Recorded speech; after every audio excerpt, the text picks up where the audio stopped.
আজ শ্রাবণ মাসের 4 নাম্বার রবিবার। আজকে চলে এসেছি বাঁকুড়ার এক্তেশ্বর ধাম। আর এখানের মধ্যে বাবার আজকে মহাপ্রসাদ বিতরণ করা হচ্ছে।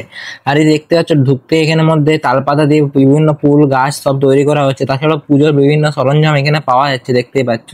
আর এই যে এখানের মধ্যে বিভিন্ন সব খেলনাপাতির দোকান তো এখানের মধ্যে রয়েছে। এই যে এটা পাথরের দোকানও রয়েছে, পাথরের জিনিসপত্র। তাছাড়াও বিভিন্ন খেলনাপাতির দোকান রয়েছে। এই যে দেখেন বিভিন্ন পুতুল, কাপ ডিশ সব রকম রয়েছে। তাছাড়াও বিভিন্ন খাবার দোকানও কিন্তু রয়েছে এখানের মধ্যে। আর এই যে দেখতে পাচ্ছ কত বড় লাইন হয়ে গেছে প্রসাদ বিতরণ খাওয়ার জন্য। আর এই যে আস্তে আস্তে আমি মন্দিরের ভিতরে প্রবেশ করে গিয়েছি। এই যে দেখতে পাচ্ছ এখানের মধ্যে প্রচুর মন্দির রয়েছে।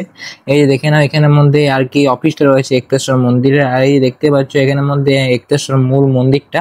আর এই যে দেখে নাও এখানের মধ্যে কত ভক্ত মানুষকে খাওয়ানো হচ্ছে প্রসাদ। এই যে দেখতে পাচ্ছ আর এটা হচ্ছে বাবার মূল মন্দিরটা। আর এই যে দেখে নাও এখানের মধ্যে এখানে সূর্যদেবের একটা মূর্তি রয়েছে। এই যে একটু কাছ থেকে দেখিয়ে দিলাম তোমাদেরকে, দেখতেই পাচ্ছ। আর এই দেখতে পাচ্ছ গাছগুলোর মধ্যে একদম বিভিন্ন শিবলিঙ্গ রয়েছে। আর এখন আমি প্রসাদ খেতে বসে গিয়েছি। প্রথমে পোলাও দিল, পোলাওটা টেস্ট করলাম, পুরো অমৃত লাগছে খেতে। তারপরে খিচুড়ি আলুর দম দেওয়া হলো, এই যে দেখতে পাচ্ছ। তারপর লাস্ট পাতে একদম পায়েস চাটনি বোঁদে সবকিছু দেওয়া হলো। তো আজকের ভিডিওটা কেমন লাগলো বলে দিও।